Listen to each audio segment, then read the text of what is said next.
built a solution. You know where it needs to go, but you want to get there better, faster, stronger. Unleash the power of PitchIT, a 16-week global accelerator program and competition for innovators in managed service solutions, where chosen participants work together to unleash the power of collaboration.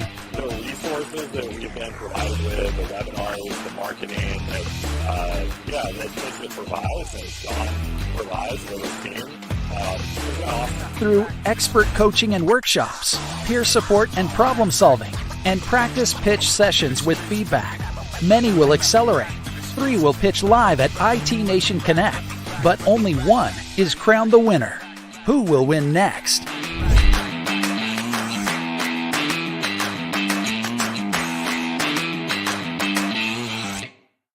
Hello, IT Nation. Sean Lardo here, Economy Evangelist here at ConnectWise. Excited for what's my favorite part of the year, which is the PitchIT competition year. We're going to get into, I have 2 great guests on today, which we're going to get to in a second. But in the meantime, I like to do just some quick housekeeping things for people to understand what this is about and what's going on currently. For those that don't know what PitchIT is, which I'd be surprised anybody doesn't at this point, it is the hottest probably competition happening in our space now. Actually, not even probably. It is the hottest competition in our space right now. It is a Shark Tank-like competition for innovative vendors that are coming into our space, already in the space, working with MSPs. 2 predominant requirements to start off with is they must be able to integrate into the ConnectWise platforms. Second, they have to be able to work with MSPs, period. That's what they're selling to or working with or selling through or whatever it may be. Now, last year, we had 26 vendors that went through, and everybody saw that really dope video, that the 16-week accelerated incubator program that led to a preliminary to take from the 26 vendors down to 3 vendors to compete live on stage at IT Nation Connect in November. Same rules apply this year for all that. Now, as I mentioned, what's currently happening is we are right now in the application stage. If you are a vendor that's a startup looking to go into this and try to be accepted into this competition, into this program, you need to apply with the short and the long form no later than April 30th. So if you haven't done it by then, you're already out. Now, if you do the short form and not the long form, you're still out. So make sure you do get into this to at least give yourself a chance to look at and hopefully to be able to, when we do the assessment of you guys, to be accepted into the program. All right. You'll see there across bottom of the screen there is the link to apply. Now, I don't want to go too much in detail anymore of this because I think it's better to hear from the horse's mouth. So without further ado, we're going to bring on our first guest, real good friend of mine from up north, like way north. Where they still have like moose walking in the backyard. But I want to bring on from Defense X, Dave Make. What's up, Dave? Not about you. Do you like the moose? Yeah, no moose, but I had a gopher in my backyard today. Does that count? I know it's smaller, but I feel like you're totally different. No. No. It looked like it had these antlers starting to grow, though. That's possible. It's so disappointing. It's so disappointing. I was about to follow up with some other disappointments, but I won't. Thank you for taking the time today, man. I appreciate it. Yeah, no, thank you. Awesome. So let's start this. You get a couple minutes here to talk about you and the company. So let's talk about you first. Who are you? What do you do? Yeah, so I'm the channel director of Defense X for North America. Been in the industry a very, very long time. I don't want to tell you when I started because then that's going to really date me. And I'm an old guy already, right? You said it. What? Come on. What? Wait, when did you start again? You said 96. 96. Yeah, been a while. been a New York minute. Yeah, so I've seen a lot of things, but here I am in the cybersecurity space with Defense X, and just kind of living the startup dream. So let's Defense X, cybersecurity world, right?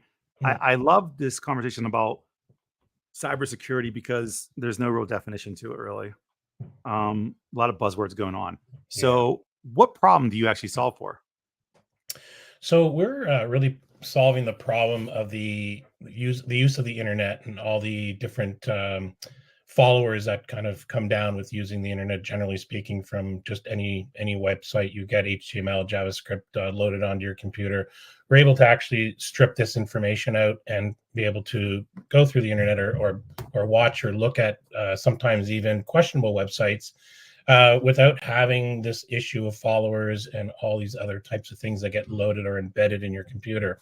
We're also protecting all the credential and file protection. So phishing attacks, malware, file downloads, drive-by downloads. And our base product is DNS. We are starting at a DNS package and then working our way up to what we call next generation DNS. Wow, it's a very unique name. It's amazing. I'm glad nobody's getting confused with that. So it sounds like really what it boils down to is you're really here to support the end users, because usually the end users are clicking on things they shouldn't. Correct. So, and the endpoint specifically, yes. Yeah. Mm-hmm. Yeah. Absolutely. Okay. Yeah. So, how long have you guys been in business for? So 4 years, but really launched the product through the channel in March of 2022. So the first 2 years were kind of, dipping the toes in the water, trying to get a feel for the market, understand if we've got a good complete product, which we knew in the beginning of 2022 and launched then fully into the market. Big question always comes across everybody is, are you channel only? Yes, we are channel focused through the MSP. So not to the end user, directly to the MSP. Those are the people we work with. Those are the people we want to meet, talk to, educate, and hopefully like our product enough to sell to their clients. And that's one last question then. Thank you for that. Is why would a partner want to work with you all? Well, other than I think that the technology obviously fills a gap, right? There's a lot of doors open that are not locked. And what are hackers? What are they trying to do? Trying to find that other door to get in, because this landscape is changing. Once they find a new area or a new way to get in, we need to lock it up. So we are an extension of a lot of products out there. I'll just name, like a CrowdStrike or Sentinel-1 or a Proofpoint. We're actually an extension of their product. We actually lock the doors that they're not locking, and create a way better, fuller stack for the MSP.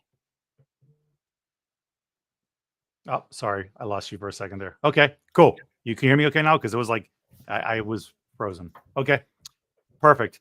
I'm going to kick you off for a couple minutes. So, and you're going to come back. So don't leave. Stay where you are. I will. Awesome. All right, cool. See you in a minute. Now, I do want to bring on, coming up next, actually one of the finalists from last year's competition. And I want to stress, because everybody thinks that this is about specific industry needs or verticals or whatever it may be. But if anything tells you it's not, there's not one specific sector of business that we're focused on, it will definitely be this guy coming up next. So I do want to bring on one of the founder of VCIO Toolbox, good friend of mine, Brian Doyle. What's up, man? Hey, Sean. Great to see you, buddy. The pleasure's all mine. It's always all mine. I feel like it's always, honestly. So, all right. So, I stress the fact of it not being a specific industry or vertical or sector or segment of business, because we know that it's been all the talk over the last several years has been cybersecurity, and now it's AI and cybersecurity, right? And so I want to stress that, because I want vendors watching this to know that this isn't about just one, whatever the sexy topic is, because you were a finalist last year. You took second place, and you're not any of the things I just mentioned. Well, that to be fair, Sean, we got a little cyber touch to us too, but it's not in a direct relationship that way. We are a unified account management and advisory platform. What that really means to you is we came to market doing quarterly business reviews, technology business reviews, really looking at ways to improve that customer experience. But we had always looked at the fact that there's a lot of assessment capability that goes around advisory. And we do have our GRC module, which really helps governance, risk, and compliance. But we're doing it more from a top-level management perspective. So we're not the cyber tools. We're not out there combating what's going on, but we're making sure that our customers have effective cyber programs, that we have evidence that they need to show during audits, and we tie that to the business review process and really build a customer a strong technology roadmap so they know what their plan of action is to get the work done. So, cyber cannot be ignored in our world by any stretch, but our primary focus is not an off-the-shelf cybersecurity defense tool, if you will.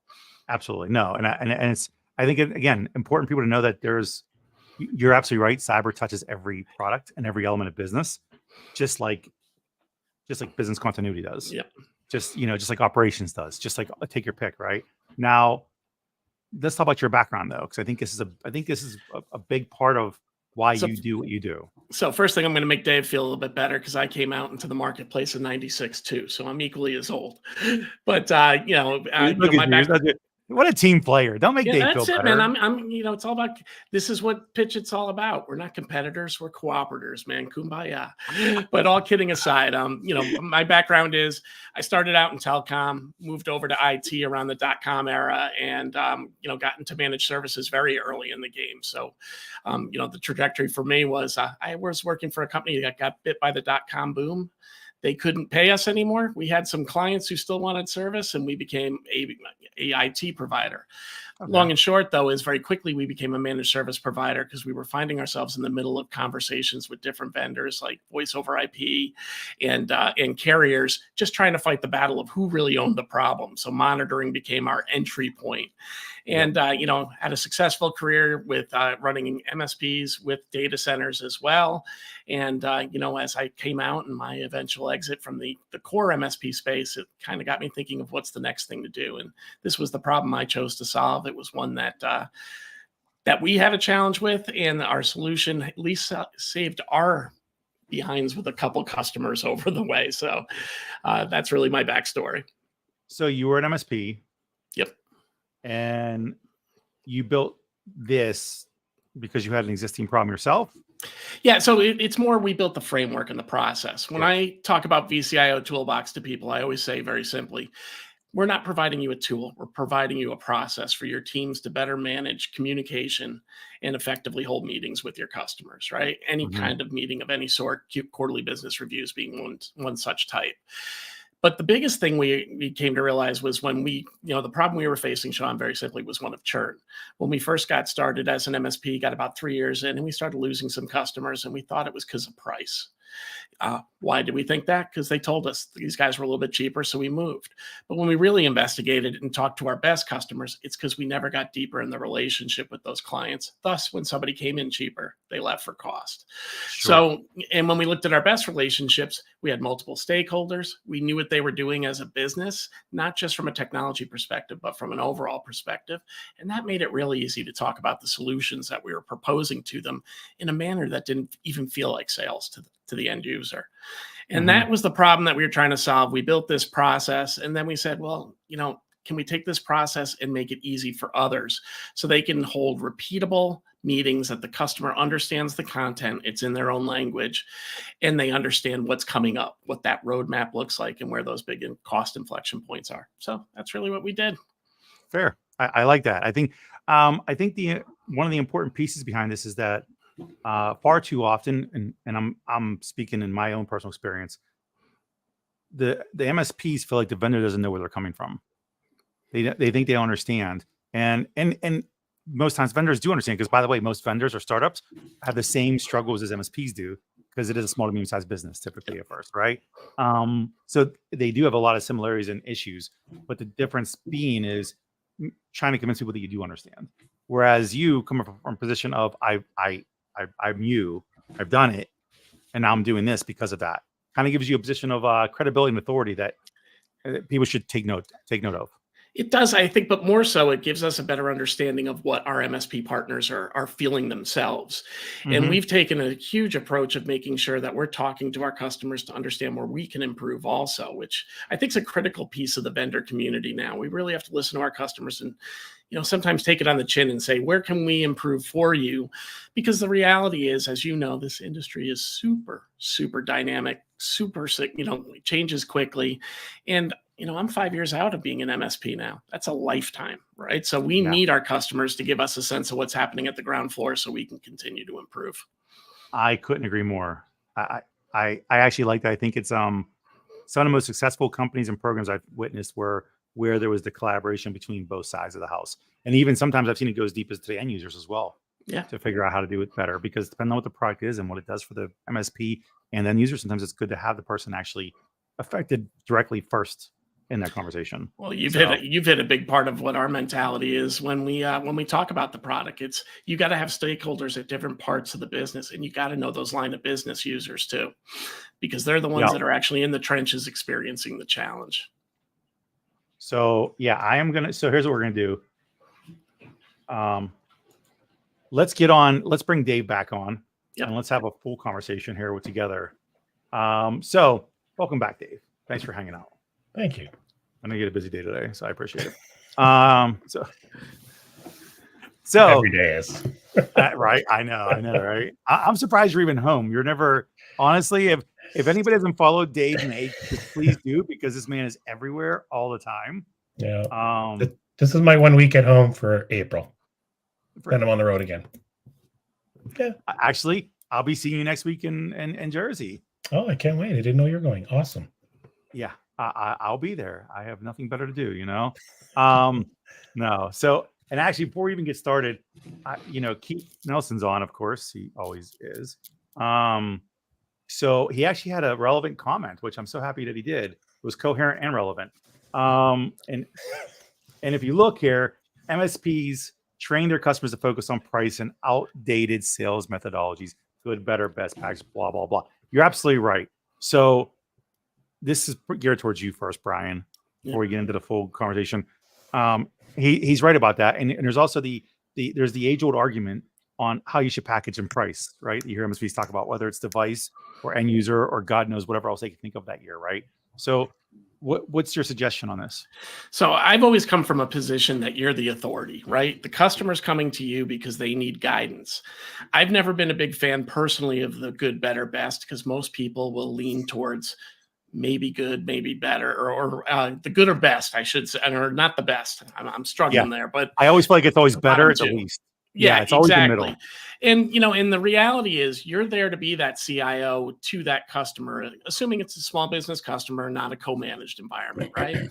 You're guiding them to what the right solution is. So why would you not go out with the one that you feel best about? Then have the conversation, and if there's pushback, amend from there. But oftentimes the only pushback is your own personal price perception. Are they going to buy it at this amount, and not really what they require? So I'm a big fan of hit them with the big one, then go from there. Well, I agree with that. And I don't think it's even hit with the big one. I think first it's the process in which you get to the decision, right?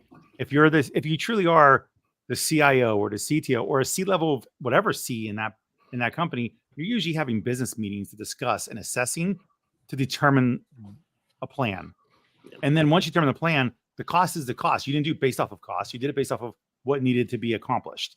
And granted, once you look at cost and you get into your negotiations of things if need be, but literally, if you say, these are the things we must do in the next year to make this work, it's going to be A, B, C, D, E, F, and G, whatever those are, whether it's people or it's technologies, it doesn't matter. You're not looking at it. You're not looking at the price right now. Right now, you're looking at how to fix it.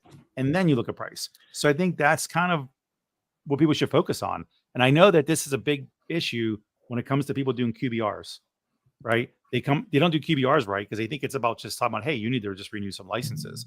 No, that's supposed to be an executive meeting, right? To talk about where you guys are from everything from A to Z, and they don't, and so that's why they lose value. Yeah, I mean, that our position is you got to build a joint strategic plan with the customer. If you don't know where they're trying to go overall as a business, you're not going to satisfy the right requirements. You're also not going to be able to show value in that you're hearing them, that you're tying your recommendations to them, theoretically building a check and balance system for them, and making sure they're going to get the business outcomes. And now you can ask that question post-project and really make sure what you expected to get out of it happened. And if not, why and what can we, optimize later? Absolutely. All right. So let's get back to what we're here to talk about now, which is PitchIT, because you guys were both very actively involved in it. You guys did a really good job last year. And just so you know, Brian, Dave reapplied this year since he wasn't a finalist last year. Not to mention it again, but he wasn't a finalist. So he gets to reapply. Not to say he's been accepted. So we'll go through these. Wait, hold on though. That's why I didn't want to be in the final three. I wanted to do this again. There is a benefit to that, Dave. There is a benefit to that. There is. You're right. So I would like to know, and I'll start with you, Dave. What made you join PitchIT? You. That's right. Right. No, truly it was. I mean, I can't remember the date we first met or whatever, but when you discussed PitchIT and brought it up to me, it just sounded like this is awesome. And this was perfect for where we're in our business, looking for exposure, looking to learn, and looking to meet people. I think those three things, and not specifically maybe in that order, but those were the three things that I was doing last year, right? We were looking to increase all of that. We were increasing our shows, we were increasing our presence out in the market. And PitchIT did a lot of that, ton of that. And then obviously the learning aspect. I mean, regardless if you've been maybe in the cybersecurity or this world for a long time, when you have a new product, it doesn't mean you know everything or you know how to market it properly. So you can't rely on just what you've done in the past. You have to rely on other pieces of knowledge to be brought to you and people to teach you what to do right. And you're going to make mistakes, granted, for sure you are, but that's how you learn, right? But something we were discussing earlier today was the friendships, who we met. Yeah. Brian, for example, and then like I said, I was just at not Write a Boom, but Robbins boot camp, and who was I hanging with? All the people from PitchIT, all these people that meshed together in and out of PitchIT, but brought people together. Here we are, all hanging out together. So that to me is probably the biggest value out of that event. I love that. And I'm not going to get into anything because there's so much we could talk. We could be on that conversation for the next hour. Brian, what about you? What was the determining factor for you? Yeah, I mean, so, Dave touched upon a little bit of the education and awareness part. I think the branding and awareness was, a critical piece for us as well. As a smaller vendor, bootstrap, not VC funded, you're always working at ways to creatively market. And certainly this gives us an ability to get some visibility, but it also gave us an ability to make connections internally with ConnectWise that we didn't have previously. We integrate with you on a couple different products. We oftentimes need support, and this really helped us in growing our support network within the organization as well. So, kind of getting outside some of the things that PitchIT did for us, that was an interesting thing we weren't expecting, to come out of the PitchIT relationship. Right. Nope. Yeah, that's fair. Sorry, Sean, just to add on top of that, it's just layers, right? After you're in it, there's so many dotted lines to everything that ends up happening afterwards. That's where we could go on forever with it, right? Yes, because I mentioned it earlier, on our last stream, the three pillars are important, right? It's really about the education piece is exactly what it is. It's to help you fill in gaps. I don't know what you don't know. None of us are sure, and even you don't know what you don't know. And so sometimes things are said to you like, "Oh, I've been doing that, but I haven't been doing it exactly the right way," or whatever, right? So that's one piece that just to help you scale, right? To just become more effective. The other one being the networking piece that you get there from you're meeting people in the industry that you would not have met. Imagine if, and I'll use my own personal example. When I met most of those people that are teaching these things are all practitioners in the space, right? I had to literally meet them cold at a conference when I was by myself, not knowing anybody walking around. That's very difficult. And I'm very fortunate to have had a chance to actually meet them and hang out with them, but I've never had a chance to but I don't know if I would do the same thing though. When I was a younger man, I was more naive to it and more willing to, sure, whatever. What's the worst that can happen, right? So that's the other one. And third, last but not least, is that whole the ability to increase your brand awareness as a business. You don't want to be a fly-by-night business. And ConnectWise is looking for companies that have longevity. You got to be able to weather the storm when it happens and stay afloat and keep rolling. So we're looking for that long game from all of you because every partner is looking for stack alignment. And the stronger our community ecosystem is with you all, the better it is for them to keep coming to us and to work with you all, because one of the three promises was make it easier to do business with. Yeah. And that goes right to that. That's a testament to that. So since you guys said all these great reasons why, Brian, how much of that was realized from the promise of what it was going to be like to what you actually did realize? I mean, I say this because I know your head where it'll go here, but it was realized. I really felt like when we got into this, getting a cohort of people that were in a similar area of growth that we were in, somewhere a little ahead, somewhere behind, really helped, us assess, are we doing the right things? Are we headed in the right direction? The people that were teaching us, they were dynamic speakers of various kinds, but I'm sure the ones that I liked best aren't the same as the ones that Dave liked best. So it was really a nice mix of different topics so people could get those gaps filled that they needed filled. I was amazed, though, and the part that exceeded my expectations was how much visibility we were getting through the program by ConnectWise, the multiple live streams, the ability to present, these, the posts that went up and the engagement from the ConnectWise teams. Those were things that we really weren't expecting in this. we thought it was just kind of a competition, and that was great. Perfect. Dave? Oh my God. I know. Where do you go with that? Like, can Brian just make my lips move and say it again? Because yeah, I mean, it sounded really good, right? Like, yeah, I was like, what? How do I say anything? I don't know what to say. Dave's like, I'm speechless. Dave, you're like, I like turtles. It's I do, but anyway. I do. Turtles are cool. So good, Dave. Anything you'd like to add? No, not honestly. Brian really did hit it. Going through it for the first time, and you telling me about it, and suddenly like, hey, this sounds up what we need to do.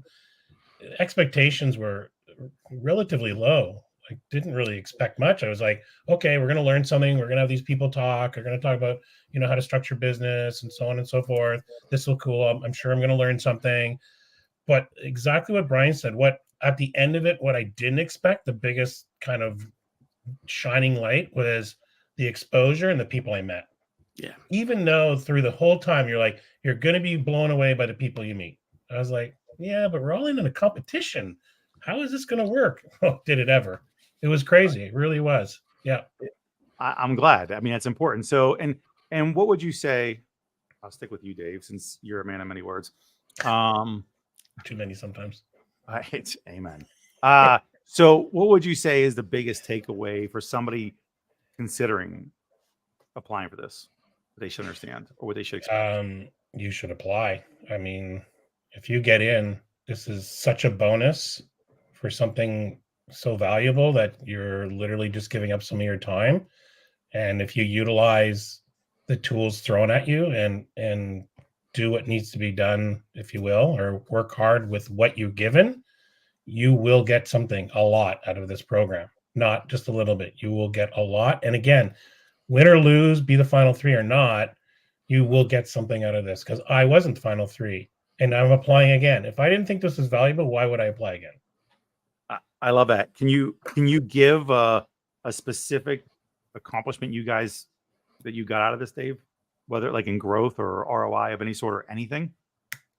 Well, we definitely saw a pretty big spike in our, we kind of evaluate everything by how many endpoints are out there using our product. So there were definitely July, August, September, which was right at the end of the program, or it was right when we were doing the PitchIT to see who the final three, we saw a spike. And for me, I think that July and August are usually pretty soft months in this business, or any business, just because of vacation time and everything else that's going on. And we saw a spike, and we weren't really, last year, we didn't do much in those months. So I was like, how else would we get this spike? The only way I could point to anything that we were doing was PitchIT, because it was at that final moment after we're into week 15-ish, 16, and there was a real big push with media and everything else going on in those months. That's the only way the only thing I can point to. I like that. I'm glad it's the only thing. Perfect. PitchIT. Anyway, Brian, what about you, man?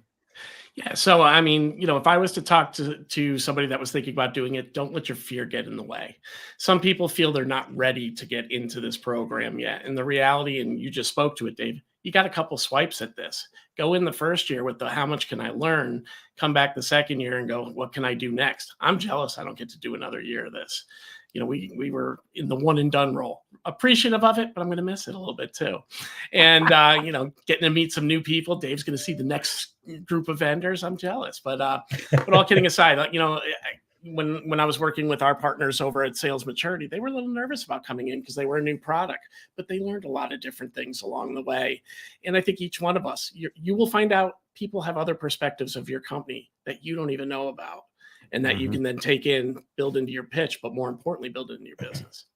Yeah, I couldn't agree more. I love the plug for Sales Maturity, because, actually we're the ones that had, you told them, and then obviously I know Rob and them really well, and we had the conversation, and they asked the same questions. They had the same questions about the program that Dave asked, like why, and it was the way I see it is you're gonna invest in growth regardless as a business. So why not do it in conjunction and collaboration with one of the largest ecosystem communities in our space, right? And maybe get a head start. And they did, and they did it really well. Obviously, they did really, really well. I don't know if they applied again this year. If they I don't know didn't, either. I will have to check on that. You please do, because if not, Yes. they'd be foolish for not. All right. So now this is gonna be great for two different conversations in one here. One person applied because he's trying to come back and get back in and hopefully get to the dance, right? The other one, I was already at the dance. So I'll start with Dave. Like, what is your intent here? You applied, but what is your goal here? Is your goal to actually win? Like, win the competition? Don't give me the we all win. Yeah. No. I think the ultimate goal, if anybody's competitive, you want to win, right? I mean, that's what you want to do. I mean, if you're not that competitive, I'm not sure what space you should be working in, because the world is competitive, right? So yeah, joining at the end, I wanted to be in that final three. I'm not going to lie, obviously. And not being there was not disappointing. It was like, oh, okay, that's too bad. I obviously wish I could have been there in the finals, but reflecting back, it's all those other things that we got from it. And that's why I'm reapplying. It's, yes, I want to win, but if I don't, as Brian was saying, I'm going to meet a new group of people. I'm going to be able to, get more exposure that it's really my time that I'm giving up. And again, I might learn something, or somebody new that's in the company will get a chance to sit in these things and learn something. Awesome. That's fair. And now, Brian, you're already there. So what's your future plan for this year? So my future plan for this year is to continue to get to know the people that get into this next cohort and help anybody any way they'd like to be helped. Not that I know everything by any stretch of the imagination. We were one of very many people that could have been standing on that stage, on the final day. And, anything we can do to contribute to PitchIT and get that word out, I think it's huge, because it's really helped our growth and development quite a bit. Absolutely. So now Dave travels an awful lot. He's everywhere, right? I don't know how he does it so much, really, but anyway, what about you? Yeah, it's true. Yes. So Brian, what about you? Where do we find you next? Well, we'll be down at IT Nation Secure. That's a given. And we're just starting to get our shows up for next half of the year. I think we'll be at MSSP Alert. Of course, we'll be down at IT Nation Connect. Our little shop is just getting to that point where we're able to start hitting more of the shows in part thanks to some of the promotion that we had from ConnectWise through the PitchIT program. Really helped us bootstrap our way into being able to do some of these events that are certainly not cheap. I love that. I love that. I think, and so I think, away from PitchIT itself, what advice do you have for vendors that are trying to figure out how to do things if they're not part of the PitchIT? Don't push it back to PitchIT, but like things you learned and things you would do. What do you suggest? And Brian, we'll stick with you for this moment. So are you talking pure, hey, what would I do if I'm opening up a shop today? So or you already are, or you already are to a degree, but you're not really. Yeah. So things that we did, get out there and be a thought leader, right? Contribute on socials, an obvious, easy one for everybody. We started a podcast called MSP Business School. It allowed us the opportunity to start meeting other people that we wanted to engage with and bring them into a forum where we could give them something first before we got something from them, if you will, not a quid pro quo ask, but more, hey, come in here and show some thought leadership. You're an expert on something and let's do it. We do a lot of live webinars as well, where we bring people into showcase so I can bring my audience, my customers who hear me talk about, two topics repeatedly all the time, right? VCIO and VCSO. And now we bring other people in, SOC specialists, we bring in M&A specialists, people like that can give them another point of view that they don't often get from us. And that's how we feel like we can contribute to the community. And that's the guerrilla marketing we did to get, to the initial revenues that we needed to get to start building a business. I think guerrilla marketing, I think that's what we're talking about in general. For those that don't know what guerrilla marketing, what is that really to you? So for me, guerrilla marketing, it's get out there, be seen, push the product, push the brand, but push it in a way that you're helping others. That's my way to guerrilla market in the world of MSP. It's a great community. Everybody helps each other out, and you need to be part of that ecosystem. Absolutely. Dave, guerrilla marketing you've done, we talked about earlier about you and on a stage with Wyclef. Hey, whatever comes to mind at any time, that's part of my guerrilla marketing, right? So, but sometimes it works out, sometimes not so much. But anyways, if I reflect back to March of 2022, when we really did our real launch, we didn't have a lot of money. We didn't really have a budget. It was, how do we get out there? And a lot of what Brian's talking about is 100% true. Do you have to do that? We attended a lot of shows I attended a lot of shows and went to these shows, started learning about the shows, what were good shows, what were bad shows, or not such great shows for us. You start to get the landscape and you start to meet people. And, my very first show was actually IT Nation Secure. Our second show, actually. My first show was a very bad decision, but we won't talk about that. But Secure was amazing. I walked around and stood at high tops in the middle of the show and just walked up where there was 2 or 3 people chit-chatting, and they're asked, hey, what do you do? And boom, you got a conversation. Next thing you know, you got a card. I walk away. I think I came away just attending the show with 30 leads, which I thought was pretty crazy. So these things, just getting there, and that's where you create your connections. You start to create connections. You start to meet people, and you start to create that foundation. And then, for me, then you got to start, pay to play. Unfortunately, you've got to start putting out the bucks. You got to have a booth. I'm never a big fan of the booth because it's a long day and you're trapped in these booths, but it is your billboard, right? It is exactly, that's what it is. Call it a little mini highway that's happening at these shows. That's your billboard. If you do 1 show a year, it's not enough to somebody to get that Defense X.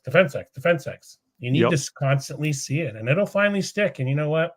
We did shows where very few people dropped by our booth over 2 or 3 days. Now we're jammed. Now we have people from start to finish, and we're walking out of there with hundreds of leads. So takes time. Don't give up on it, though. You gotta do it. I love that. I like the billboard concept about your booth, and that actually makes me think about. And we didn't talk about this much. How was your guys' experience at IT Nation Connect in November as a result of everything? Like, and we'll stick with you, Dave, since you were last to answer. So, because you guys had a kiosk, but you guys were in pretty good location. So how was your experience at Connect after a full season with us?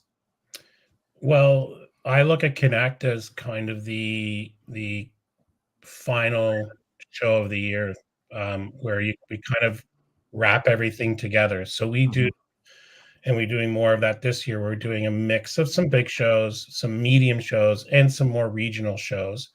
And all that together, I feel like we're out in the market enough that when we hit IT Nation, it's kind of everybody from all those shows are now at IT Nation. And now they're like, boom, Defense X is there, or whatever company. And I think that's the final, like, kind of, you're putting that flag down, and everyone's like, wow, they're at, in my eyes, probably the biggest, if not very close to the biggest show of the year for MSPs, for that market. Yeah. Absolutely. And how do you feel about your booth location? Because everybody asked that. It was unbelievable. Right. I was actually. Right. It was like every morning, it was like salmon coming down the stream right by our booth. And then at the end of the day, it was salmon going back the other way. So I just tripped people and, forced them to look at our product. What a Canadian comment. Yep. Salmon. Yeah. I'm not thinking salmon going down the stream, but now I am. And it sounds it's very picturesque, and it's so nice. It's soothing. It's so soothing. All right, Brian, to you now, same questions. As far as location goes, we were a little concerned at first. I won't lie about that, because it was the first time that the kiosks were outside the main room. Ended up being the greatest thing. And in terms of foot traffic, we were so busy that I came back with laryngitis. No joke. I couldn't speak for 5 days. So it was just a nonstop conversation. There were people at our booth the whole time. Couldn't say enough about the foot traffic that we were getting there. I'll be honest. I was kind of sad because I'd come by to talk to you guys, and there was never a moment to talk to you guys. I felt like you were done with me. You got what you need from me, and you were done. Sean, no joke. I saw you at one of the hotels hanging by the pool, and my voice was so bad I did not come out to see you, just because I'm like, I can't talk anymore. Yeah, man, it's rough, isn't it? And that's good. But so did everything? And again, I'm asking specifically because one thing you hear all the time when people come back from shows, that show was horrible. You hear that all. I've been hearing it for 20 years, right? And then it's about, well, why was the show horrible? You guys both touched on it a little bit as far as when you're at the conference, you got to do something. Yeah. You got to, every conference, I mean, unless there's only 5 people at it and that's nothing to do about that, I get that, then that's a horrible conference. But if you don't experience that, then why is it a horrible conference? Well, I got to say, I just took notes away from Dave about just attending, because sometimes as a vendor, you wonder if you should attend to show that you're not sponsoring, right? But to know that you're out there just kind of making the connections and we're coming away with some relationships from that, it totally makes sense. But the reason you're doing that is because you went to the show and you went up to people, and it's a community that they want you to come up. There's always people standing in the corner. Go up to them. Oh, absolutely. I couldn't agree more. I think attending, I always attended shows before I decided to sponsor them in the past anyway, to see how they were, to make sure you should make sure A, your demographic is there. B, that whatever you are talking about resonates with that conference. Because sometimes even though there may not be a theme, right? A boom is an obvious theme, right? We know what that is. It's cybersecurity. And like you look, Connect is not, right? Secure is security. We got it, right? But even ones that don't have those names to it sometimes have a genuine theme to it because it's what they've always done, right? And it's even though it's not very specific. And if you don't speak to that, why are you there? Right. Yeah. And maybe it's not your problem. Maybe you yourself are the wrong person to be, or maybe it should be the other person going, right? Depending on who the demographic is. But I do think attending is a good idea, especially if you're going to have your own friends there, right? And if you can schedule meetings, first off, we're always looking for people to come. We're more than happy to have you to be there as an attendee, not indefinitely, because you better sponsor at some point, damn it. But, in the meantime, though, get yourself engaged. Everything is open here. The open ecosystem is real. The open community is real. So we need you to be part of it. And you can, again, it gets you time with your friends, your business partners, your prospects, your clients, whatever it may be. And the only way you're going to have valid conversations that are going to help you is times like that sometimes. Yeah. I think there's 2 points to be made there. Your demographics is very important. Make sure those shows you're going to have the proper people there that you need to talk to, because that's probably the number one. It's a bad show because you chose the wrong show because you didn't do your homework. Or the flip side of that would be you're not the right person, like you're mentioning, or you're not doing the right things at the show to create the vibe or create or meet people, because you can go stand in your booth and do one of these and everybody that walks by say hello. That's not enough, right? I mean, these shows, if you're not starting at breakfast at whatever it is, 7 or 7:30 in the morning, and going down for breakfast and grabbing a plate of food and just sitting at a table, I can't tell you how many people I've met and cards I've gotten and deals I've gotten from breakfast or lunch just by sitting down at a table randomly. So if you don't do those, and hitting the bar, I mean, even if you don't drink, go grab a soda with a little splash of something and walk around. Everybody's talking, everybody's hanging out, and that's how you grow your network of people. Dave, I love that part about the sitting down, because I always choose a table where I don't know anybody. Me too. I always want to sit with people I don't know at lunch. Yep. So that's all valid points. Now, one other thing I think that you have to determine is, what is the conference being used for? Are you looking for ROI? Are you looking for awareness, or what? Because there's a big difference. I manage off KPIs long before ROI. I think people jump to ROI right away, and you can't. You have to have KPIs to discuss where you're going and what's going on and what's working and not working in transition, right? Because what are you going to transition to if you haven't even figured out what you did good or bad, right? And so I think I think there's a good mix of regional to global events, right, that you should be looking at, big to small. And the reason why you do that is because, back to Dave, you said it really, which is, I feel the same way. Before I worked for ConnectWise, IT Nation Connect was my end of the year to wrap up everything. I had been to 30 or 35 shows that year, maybe, right? And I saw, like, of all different types, sizes, and everything else, different parts of the country, world, whatever. But at the end of the year, I was able to wrap up a majority of that business because they had seen me elsewhere. Yeah. It gave me a chance to, and I mean, I can even tell you from my previous life, there was a company that MSP out of New York, actually Jersey area, whatever, who's counting, but they all call what they call. And I had met them early on in the year, and they were big. They didn't want to actually do business with me yet. They saw me there, and I'm like, oh my God, you're here too? I'm like, yeah, we're everywhere, man. And that made them start having the conversation. Yeah, and don't get stars in your eyes when somebody says there's 4,000 attendees, because that may not be a great show either. this ASCII show, like ASCII for next week, what is it, 150 attendees? It's like everybody knows everybody by the end of the 2 days, because we're all in this one hotel. They put it in a hotel where there's nowhere to go, which is, I think, is genius. And then you're all there hanging out at the end of the day. And you all, and what happens then is they tell each other, they tell their friends, and everything's relative. You're not paying the big price for 4,000 people that you're a small fish in a big sea. Mm-hmm. I would agree. All right, so we got a few minutes left here. Dave, while you're talking here, do you have any parting words or words of wisdom? Well, do you have any parting words? We'll just go with that. Let's just wisdom. That's a little bit far fetched for me. Yes. Well, there's a lot, but let's sum it up, and I'll steal a tagline from a company, a sporting company. Do it. Just do it, right? Yeah, do, not do it. It's not do it. I know, just do it. Yeah. That's what you got to do. You got to try this out. It's so worth it for PitchIT. Don't be shy. There's some stress at the end, but it doesn't matter at the end. You try your best, and so be it. You will get something out of it. That's really it. That's all I can say. And I hope to see everybody in that competition. Hopefully I'm allowed back. I don't even know if I'm allowed back yet. You won't know until the team reviews and they decide on. I mean, well, I don't know. We're gonna think hard about that. Anyway, moving on. We're looking for winners. Brian. There's not much I can add to what Dave just said there. Not to copy his line of earlier, but it is just jump in. The program's great. No matter what you're looking for, you'll get something out of it. And certainly the branding and awareness that comes with it is huge for any company that's kicking things off right now. Totally. I love that. And it's important to note that you guys have both taken the journey of being more invested in our community. You both have gone into the Invent program. You both are sponsoring our events. So you actually have reinvested into the space to have staying power and longevity. So, and that's important. I think that people should acknowledge, because again, you're being vetted by us and we don't make it easy on you by design. So you have to earn your place with us. And I appreciate that you guys have both done that. So, all right.